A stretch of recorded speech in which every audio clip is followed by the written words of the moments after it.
Welcome back to the channel, everybody. I am Mick Alphaning. Please subscribe to the channel if you haven't already. I would greatly appreciate that. And if you could, please click that like button, turn it into a rocket, and send it to the moon.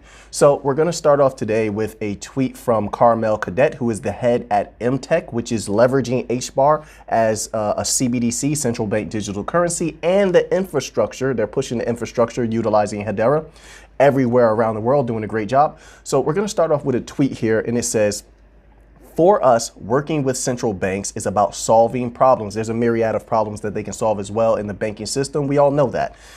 High intermediary costs, they're hemorrhaging money, there's a lack of security. Okay, one part of their system goes down, the entirety of the system goes down, then their customers can't get money. There's so many problems the banks definitely need. The banks definitely need the banking coins. And what does that mean for you and I? That means in the future, raise it to. That means that price is going to raise in the future, okay? So as long as everything goes according to plan, there's no guarantees. Not financial advice. I am not a financial advisor. Let's continue on here. So it says blockchain, fintechs, and CBDC can solve challenges, but we need a modern regulatory environment. They definitely do. Here's the problem, though. In the United States, a modern regulatory framework is going to be hard to come by when you're dealing with people who are operating from an antiquated mind state. I mean, Gary Gensler doesn't, if you've ever heard him talk, heard him speak, he doesn't have the most forward-moving mind. He's a genius, and his understanding of blockchain technology is almost second to none. However, when it comes to regulation, he wants to continue to enforce legacy system policy, and that doesn't apply. Like you heard what he's referencing as a standard to know whether something is a security or not, didn't you? And that does not apply to crypto. It just doesn't. Anyone with a logical mind can see that. However, he's willing to, for lack of a better word, die on that hill. So yes, we do need a modern regulatory environment, but we need forward-moving minds. We need advanced minds that understand what regulation should be today. How do we come by that? I mean, unless Congress or something steps in, I don't understand how that's going to be possible now that we've had Gary Gensler take a multitude of positions that say he's going to stand with legacy policies. Okay, so yes, they do need modern regulatory environment. But what also this tells me is that with a modern regulatory environment, i.e. regulatory clarity, they are ready to go all out. This tells me that, in my humble opinion, maybe I'm reading too deeply into this. You guys can tell me in the comment section. But this tells me that companies like MTech, Stellar, Ripple, I believe Ripple is pretty open about being ready to take over. They're ready to take over. This is a good sign for you and I, holders of the banking coins, knowing that they're ready at the drop of a hat to take over, to roll out this new financial system. And those prices, if that were to happen, those prices are going to go through the roof. I'm not going to miss it. There's no way, no amount of FUD could ever pry those banking coins out of my hands. It's not going to happen. They're ready to take over. And not only that, they've been building so many deep roots in emerging economies that the money that's going to flow through these banking coins is only going to increase over the next few decades. It'll be interesting to see what some people's sell targets are. It really will. As those prices go parabolic, no guarantees. Okay, there's no guarantees, but people are going to make a pretty penny. Some people's pockets are going to explode. They hold a ton of coins, okay? And keep in mind, we're just talking about the banking coins here.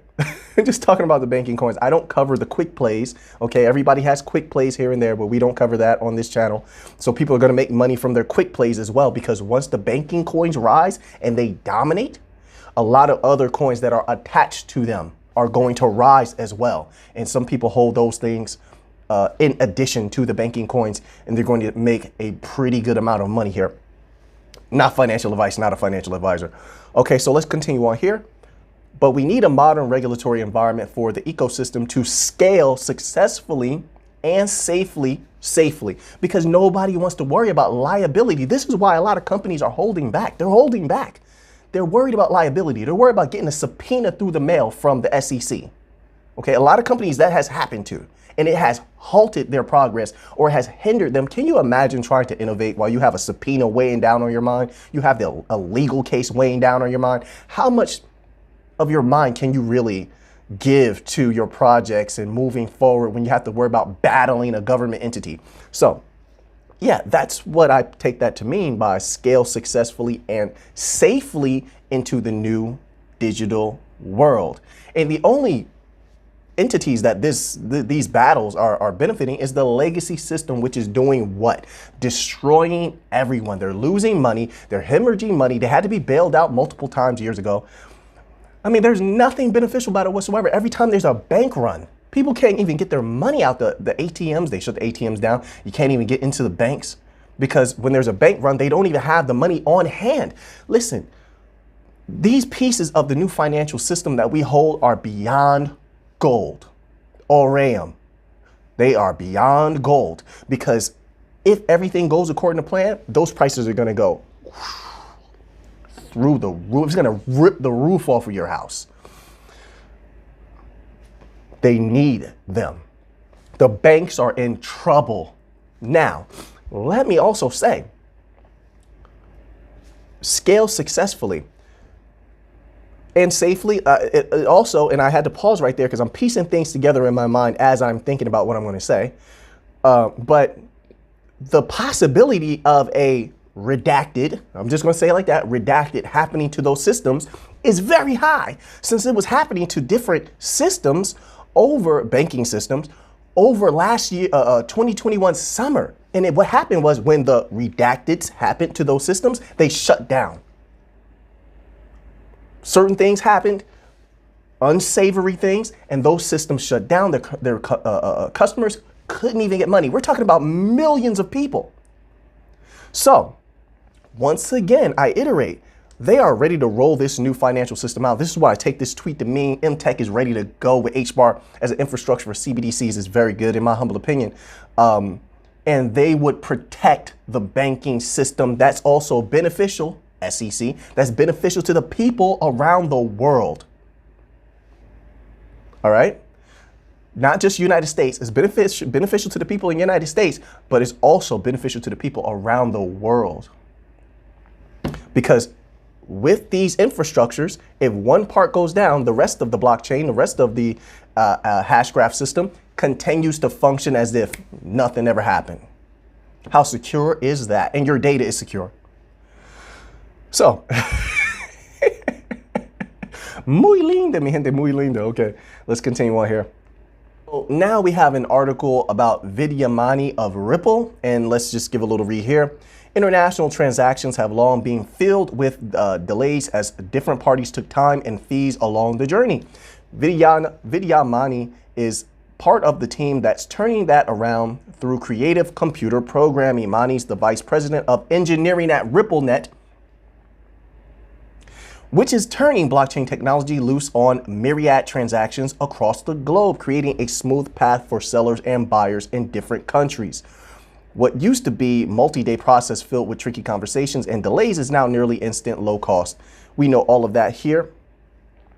So what this article is about is Vidya Mani being recognized as one of the most powerful women in the financial industry of Ripple. Of Ripple. Ripple has so many powerful minds behind it. Vidya Mani, Rosie Rios, Brad Garlinghouse, David Schwartz. I mean, oh my goodness, it just goes on and on. There's so many powerful, brilliant minds at Ripple. This company wants to win, and I believe this company is going to win. Not just the SEC case, I believe overall, this company is hungry. They have a vested interest to make profit. That's the beautiful part about Ripple that you can take comfort in. They have a vested interest to make profit with a native token of XRP, which they must use, which is a brilliant protocol, by the way. And when that case is over, whenever it's over, raise it, that price is going to just burst through the roof of your house.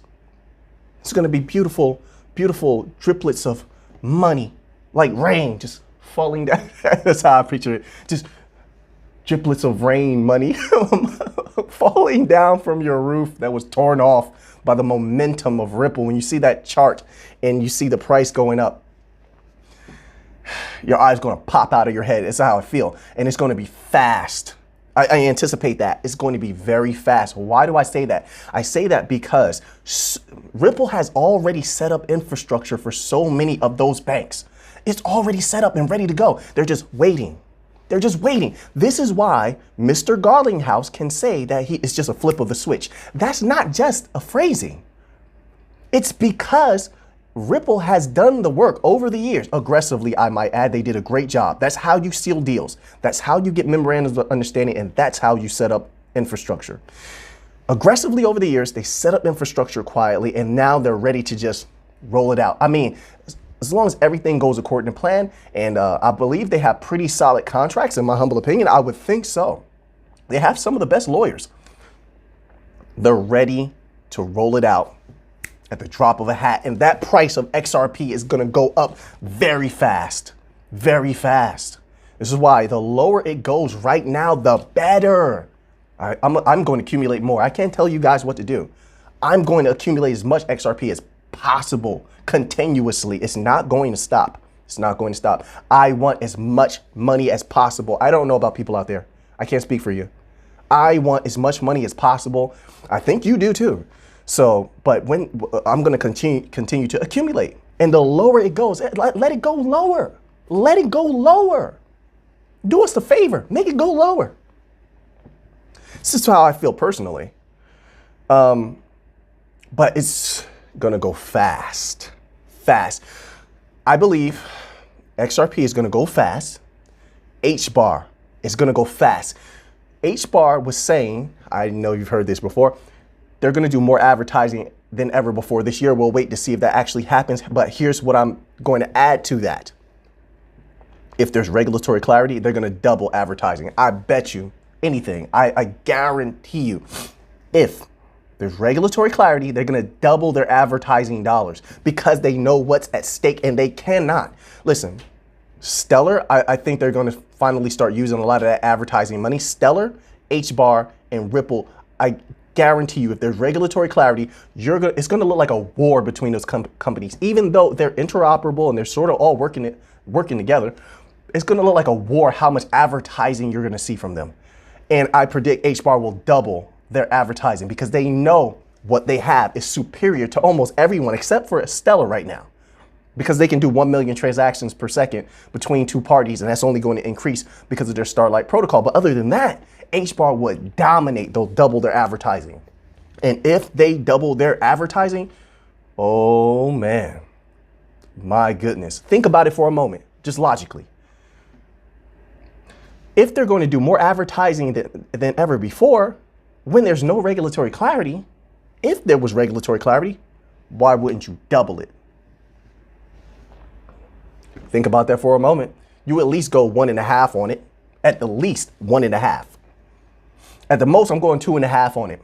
I would double it, but at the most, I would go 2.5 on it because I know it's at stake and I know that people don't know about Ripple just yet. The masses don't know about Ripple. So there's still a bit of the market you can grab. There's a lot of money on the table. There's enough for everybody to go around, but I'm talking about for us to know where those initial parabolic spikes are going to come from. I think those three are going to show us a lot.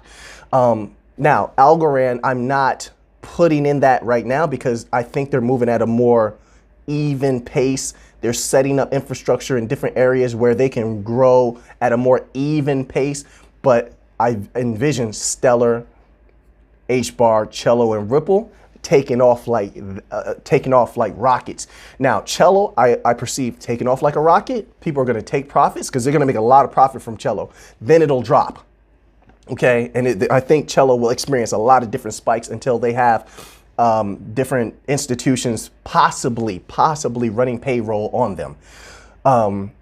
Stellar, I think, will reach its evening out level first because of how it's being utilized by certain governments. I think a lot of governments will use Stellar for payroll and things of that nature. This is just My speculations is based on what I'm seeing at this particular time, but that makes perfect sense as an open source protocol with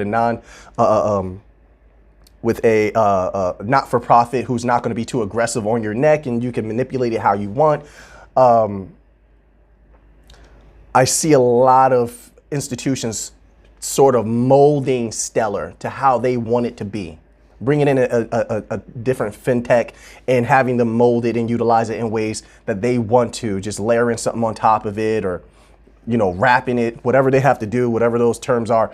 And I just see them doing that with Stellar. So I think that they'll even out faster than the others, but I think that price will be very significant, and it will take off like a rocket. I do perceive a lot of people taking profits very, very early, and it will be healthy profits too. That's another thing. It's going to be very healthy profits, but I think they're going to take profits very, very early. So let's continue on here. So we have another article about Ripple, and it says Palau president talks stablecoin plans following island nation's digital residency rollout. The 20,000 person country is turning to blockchain in a digital revamp of its economy.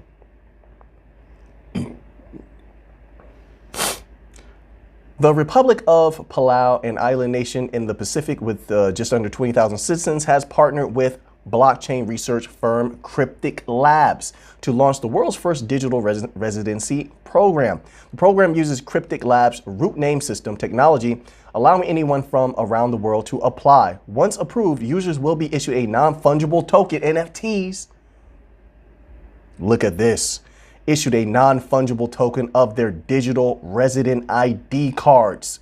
Everything is being tokenized. Once approved, users will be issued a non-fungible token of their digital resident ID cards, giving them access to Palau-based perks like shipping services and a physical address. But that's not all the island has in store. Being dependent on tourism, we've really suffered financially with the pandemic. Palau President Serango S. Whips Jr. told CoinDesk in an interview, leaning into blockchain, starting with this partnership seemed like a natural step for us. The partnership is just the first blockchain-related venture Whips has planned for the nation, island nation in the coming years, he said, citing how countries like Singapore and El Salvador. Okay, so we know all that. Also on the agenda for citizens of Palau are digital wallets for every resident, Whips said. He has already signed a memorandum of understanding with crypto payments firm Ripple. One of the challenges that we have in Palau is hard to get pennies, it's hard to get quarters. Cash shortages are a real thing, so digital wallets, what really provide is freedom from having to go to the bank. So they're acting as their own banks, utilizing Ripple. Listen, all of this is fantastic, and this is just the tip of the iceberg. It's just a tiny little thing. If you see how many banks, we're gonna get to some banking numbers in a little bit, how many banks XRP has deals with, how many banks IBM, well over 100, I think 100 or 150 financial ecosystem partners, IBM. I mean, these companies are doing wonderful jobs. It's just a matter of if everything goes according to plan, and we'll see how everything rolls out. We're keeping an eye on everything as it goes along, but so far, so good.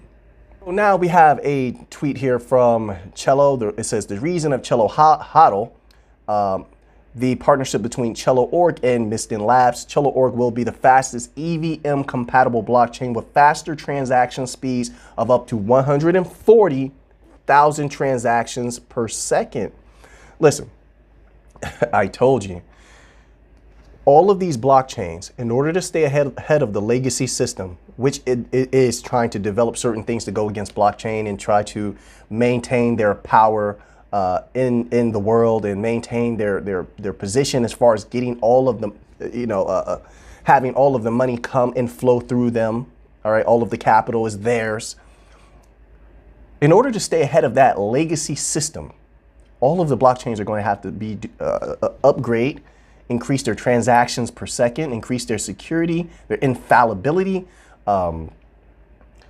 All of these different things must increase. You see Celo here doing it. XRP just had some sort of update, I believe. Stellar had the Starlight Protocol. Hbar was doing well from the start. They're just so good. So everyone's going to be doing upgrades. There's going to be a lot of of fantastic, I think, developments over the next few months. Celo is no different. As you see here, they're doing very, very good things. And here we have some more news on Celo. It says how Celo powered a small community in the Philippines weavers to access international markets. The Nablancan Loom Weavers Cooperative in the Philippine municipality of Palau was established in 1992 to organize the remaining practitioners of Inabel weaving, a traditional method of textile production seen only around Paoy Lake. So it says the Celo community, in cooperation with Impact Market, a crowdfunding platform built on the Celo blockchain, approached the cooperative to pilot an anti-poverty program that uses mobile technology. So now you have, once again, blockchain ingraining itself into communities. Look, there is a lot of power to enter a community as a hero. They know this. It's not just a selfless act, but they're using this as a strategy so people will feel like they owe you something. When people feel like they owe you something, you've got them. Okay, now I'm not saying whether that's right or wrong to do those particular things, or I don't know their intentions behind this. It could just be selfless, and it could just be a good thing that they were doing. However, it does have those effects typically.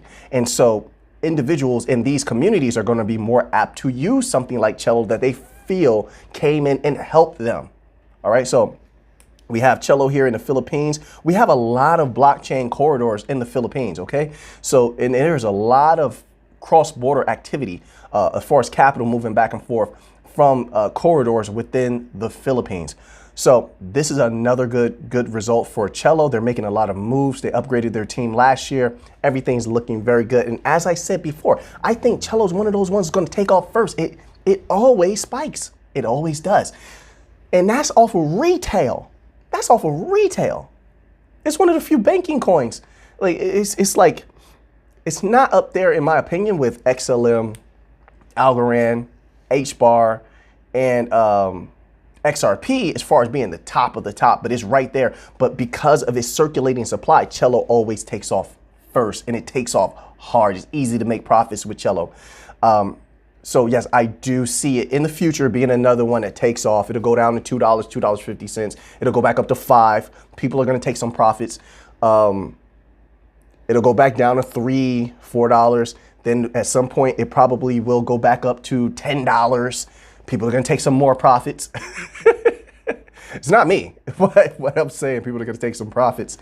So yes, I perceive them as being one of those that will take off first and go very high, make disgusting amounts of money for individuals.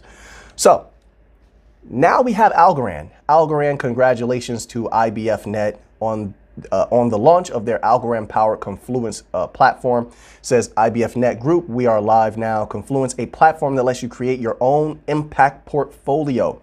Confluence came into being with the objective to align United Nations SDGs with the goals of the Sharia Maqasid. Okay, so you have Algorand making more moves, ingraining itself and planting roots in more areas, building more corridors and more relationships that will be lasting.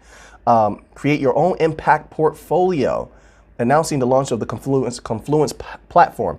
So Algorand has been making major moves. If you look at what they're doing in Latin America, you have the Algorand Accelerator in Europe. Now you have the IBFnet launching their Algorand-powered Confluence platform. Algorand has been making major moves. Silvio Macaulay is a genius that knows what they're doing. I think Algorand is one of the most safe holds out there. And I don't think we've seen anything yet from Algorand. That price is going to go up. It's just a matter of when. I don't think it's a matter of if, not financial advice. It's just a matter of when.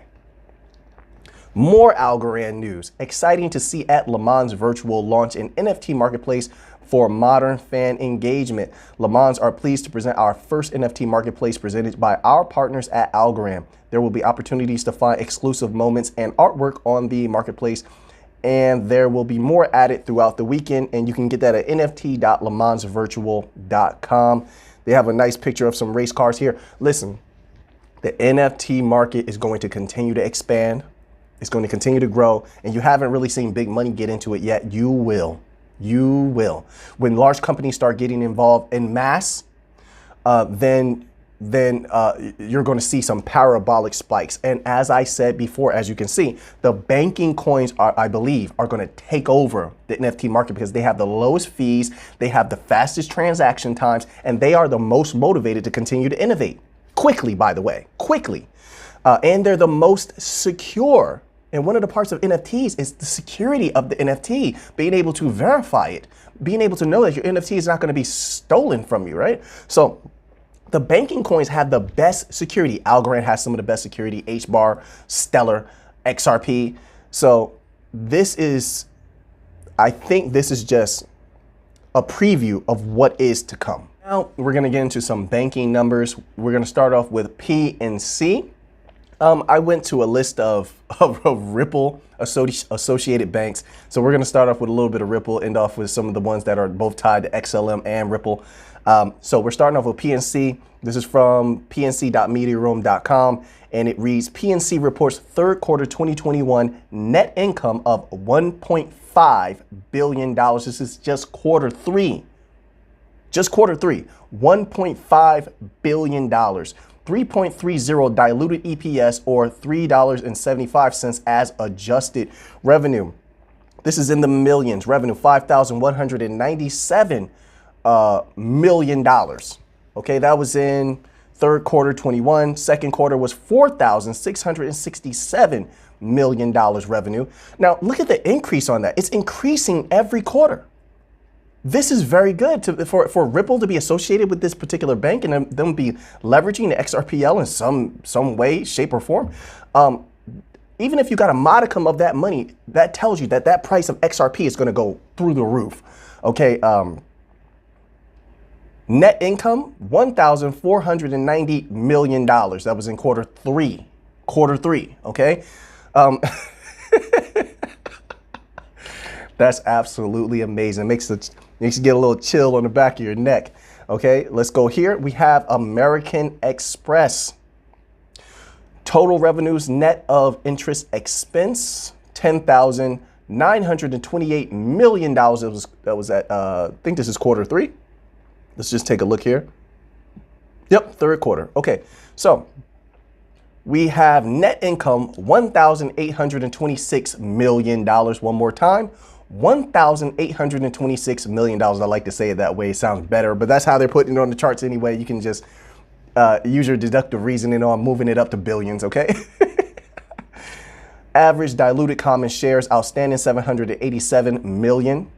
So now we have a little bit of Moneygram. We know Moneygram is in association with Stellar Foundation. It says MGO, cross-border transactions, grew 37% year over year. It says with active cross-border customer growth increasing 31%, that's exponential growth. This is very, very, very good. All right, so let's click here. The third quarter, okay, it says total money transfer was $296.1 million just in the third quarter alone. That's it, in the third quarter. Ooh, that's a lot of money. $296.1 million, or 2% decrease on a constant currency basis, and grew 5% compared to the third quarter of 2019. Total money transfer transactions grew by 4%.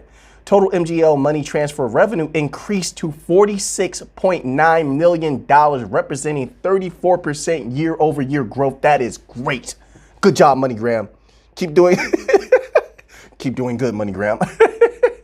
Muy linda, mi gente, muy linda. That is some good growth, and I'm very satisfied with that. We're gonna keep an eye on everything, and hopefully everything continues to go well, continues to go good. This will also, like I said, all PDFs I will be posting in the members only tab. Just give me a little bit of time over the next few days. You're gonna see it. Just go to my channel, click on that community tab, and if you have the membership, then scroll down. You'll see a little green members only icon, and those are the PDFs that I will be uploading, okay, that I have uploaded. Okay, so now we have BNP Paribas, which is also associated with Ripple, and I believe, I'm not sure, but they might be associated with IBM.